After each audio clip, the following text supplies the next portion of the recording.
ride.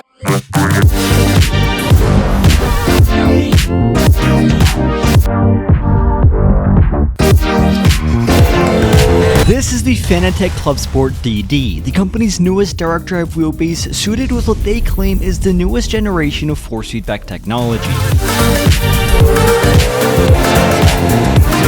Continuing the design characteristics of the highly popular CSL DD and GT DD Pro, the ClubSport DD along with the DD Plus serves as the new mid-range direct drive lineup for Fanatec, hitting the middle round of 12 and 15 Nm of torque respectively. I've spent the last several days putting the ClubSport DD to its paces, so in this video I'll be reviewing it, telling you all the good, the bad, and whether it's as significant a change to everything as Fanatec claims it is. And keep in mind that if you are interested in purchasing this or any other Fanatec product, using my affiliate link will help me keep this channel going and pay my next semester's tuition at no extra cost to you. So a big thank you to all of you who do.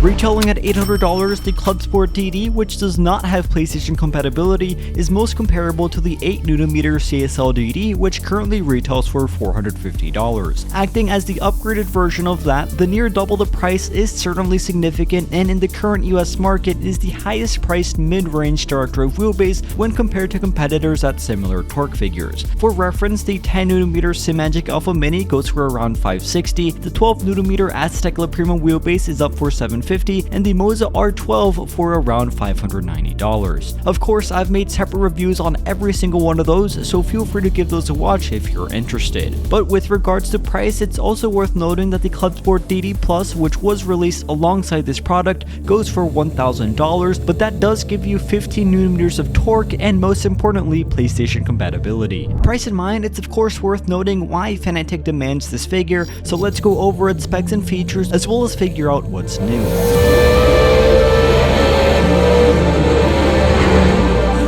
Housed in a primarily metal casing and longer in length than its CSL counterpart, the new ClubSport DD is a serious bit of gear, weighing in at 12.65 kilograms or close to 30 pounds. With this substantial weight alongside the 12 Nm of force it can output, using this wheelbase on a dedicated cockpit really is the only way to go, and what I at least would most certainly recommend. If you are crazy enough to spend $800 on a wheelbase but still don't want to buy a dedicated cockpit for some reason, Fanatec now offers the ClubSport DD desk clamp, which will allow you to achieve that. Notably, they're charging $100 for a desk clamp, so I don't know why you would actually want that instead of putting that money aside for an actual rig, but to each their own. On the subject of mounting, absolutely no complaints here as the ClubSport DD facilitates side and bottom mounting with slidable T-nuts. It's worth noting that despite this wheelbase having front-mounted thread inserts, those are only intended for Fanatec or third-party accessories such as button boxes or digital dashes, and not designed for front mounting this onto a rig. As opposed to the CSL DD, this product comes with ball spring T-nuts, which makes mounting easier as they won't be sliding all over the place as you're upside down trying to hard mount this onto your wheel plate.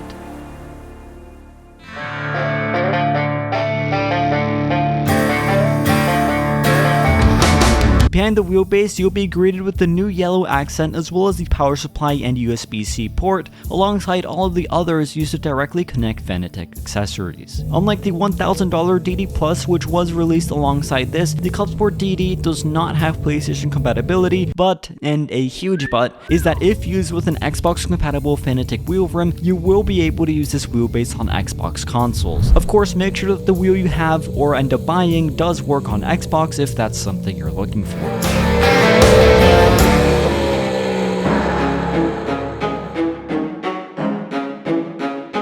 With their newest iteration of direct drive wheelbases, lots is new for both the ClubSport DD and DD Plus. Unlike competitors who advertise 10 or 12 Nm of peak torque, Fanatec claims a constant 12 Nm of force on the ClubSport DD, which with their enhanced cooling mechanism will allow it to remain consistent with no drops in performance even after hours of use. From my experience, I would agree with these claims as I didn't notice any overheating issues or drop in force after extensive use. More than that, I was at the Sim Racing Expo this year where this wheelbase was in constant use literally all day, and it seemed just fine when I gave it a go.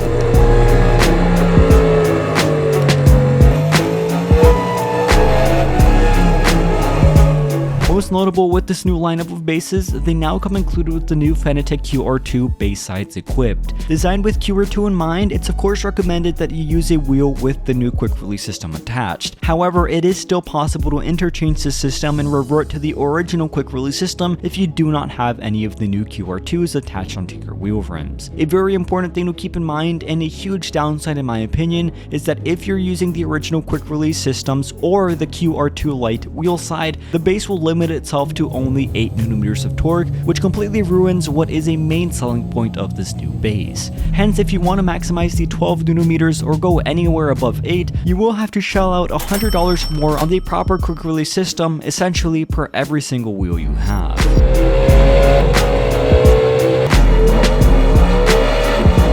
Unlike the CSL DD and GTDD Pro, which you could purchase an upgraded power supply for in order to increase torque output, this new lineup of ClubSport DDs offers no such thing, which means that it is not possible to increase the torque output of the ClubSport DD anywhere over 12Nm. And finally, you guys have been waiting for it, the newest feature of these new next-gen series of direct drive wheelbases is what Fanatec is calling Full Force. Fanatec Full Force grabs in-game sound and telemetry information, and instead of providing force and resistance like we're used to, it gives off low latency vibrations to enhance fine details in things like road texture, different surfaces, and similar granular effects. The idea here is to go beyond force feedback and provide some more haptic sensations for added realism and performance. If this sounds familiar, it's because it's essentially what Logitech introduced with the G923 and calls True Force. There is a massive drawback of Full Force, but I'll touch up on that in the negative section of this review. So enough jargon about this product, let's actually take it out on track and see how it performs.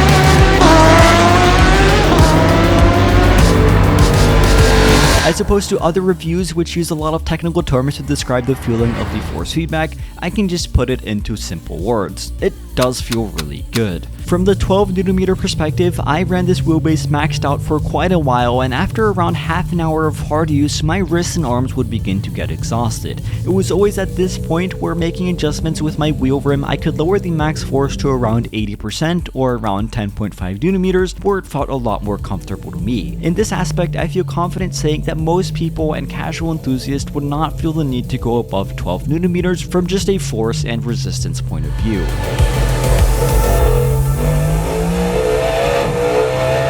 One of the main selling points of this new wheelbase, which has been heavily marketed by Fanatec, has been their slew rate, which they claim is superior to others. What is slew rate? Well, it's essentially a term to describe how fast output can be exerted, and thus a wheelbase with a higher slew rate than others would be more responsive, sharp, and accurate. Is the ClubSport DD all of those things? Absolutely. But so are all the competitors. This in mind, this wheelbase is staggeringly quick and responsive, and maybe when looking at fine data points you can make some distinctions, but just from a hands-on, on-track performance point of view, I can't say with confidence that it feels vastly more responsive than others I've used. Now from an on-track detail perspective, I really have no complaints with this wheelbase.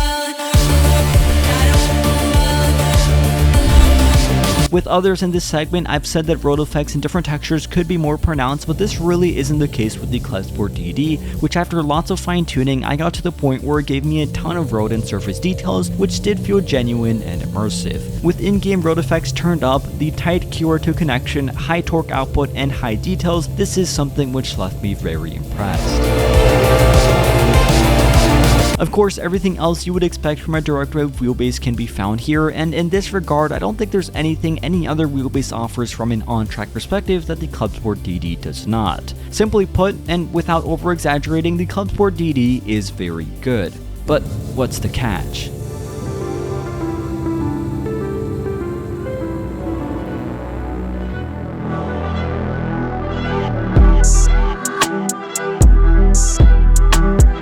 You may have noticed that I didn't mention anything about the innovative Full Force technology, and that's because this new Full Force feature, which ultimately is the main selling point of this new wheelbase, doesn't work on any sim racing game. At least yet. Currently being integrated in iRacing and Gran Turismo, and supposedly later coming to a wider range of games, unlike Logitech, which did not release the G923 until True Force was available in at least a handful of titles, Fanatec has released the new ClubSport DDs with no real in-game integration of this new feature, leaving at least me with more to be desired. Now that said, I did use the ClubSport DD at the Sim Racing Expo where Full Force was activated, and Thomas, the CEO of Fanatec, specifically walked me through it. And yes, it was seriously cool, but of course it sucks that it's not quite out yet and probably won't be out for a majority of the games for at least a year. That said, I know there is huge potential here, so I am anxiously awaiting to see what it feels like in the comfort of my setup. Another huge downside of the ClubSport DD is that the price tag is a little deceiving. $800 is already a lot, and as I mentioned, is priced above competitors in the segment, and that's not accounting for the QR2 wheel sides, not QR2 light wheel sides you will need to purchase separately for your existing rims. Downgrading to the QR1 base side will also come at a cost, as Fanatec sells the downgrade separately, though that is not yet available, and I also don't know why anyone would do. Finally, another downside is that if you want extra torque similar to the DD Plus but don't care about the PlayStation compatibility, it's not possible to get that extra power by just upgrading the power supply. Instead, you'll need to upgrade the whole thing to the DD Plus, which goes for $200 more. I think this is a missed opportunity for Fanatec, as they could have offered a $100 power supply for users to get 50Nm for $900 and forego the PlayStation compatibility, something I reckon many people would be willing to do. I've mentioned the Simagic Alpha Mini, MOZA R12, and Fanatec La Prima wheelbase, all of which are direct competitors to this wheelbase. So how does this thing compare?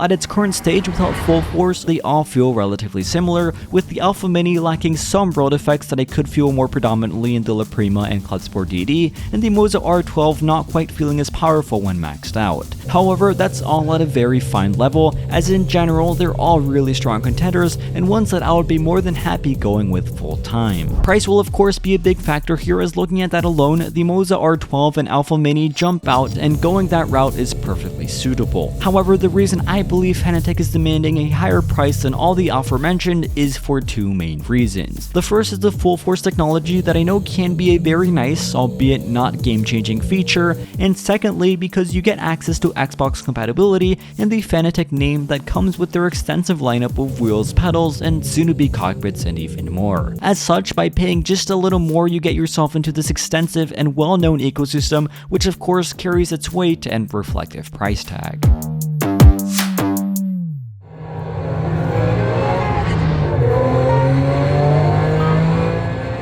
In conclusion, do I think the Fanatec ClubSport DD is worthy of its price tag, and would I go with it above its competitors? At the current stage at which it is at, I can't say yes based off a cool feature I experienced for a few minutes in Germany a few weeks ago. Without Full Force, the ClubSport DD is great, excellent in fact, but I wouldn't say there's a $260 difference when compared to the $540 current retail price of the Alpha Mini. That said, I think the price is justified. Not only are you getting Xbox compatibility, something you don't get with any of the others in this segment, but you also get constant, not peak torque, a massive ecosystem of gear, Full Force which is set to come at least eventually, and frankly an extremely capable wheelbase that simply does perform great, albeit not noticeably better than those who it competes with from just a force feedback performance standpoint. Keep in mind that I am planning on directly comparing all of these mid-range dark drove wheelbases in a separate video, but just at a high level I can easily recommend the ClubSport DD. Just be wary that you are paying a premium for the Fanatec name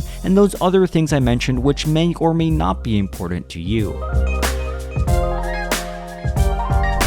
So with all that said, let me know your thoughts on the Fanatec ClubSport DD down in the comments below. Leave a like because this video took a disgusting amount of hours to make, and with all that said, thank you all for watching, stay safe, and have a fantastic rest of your day.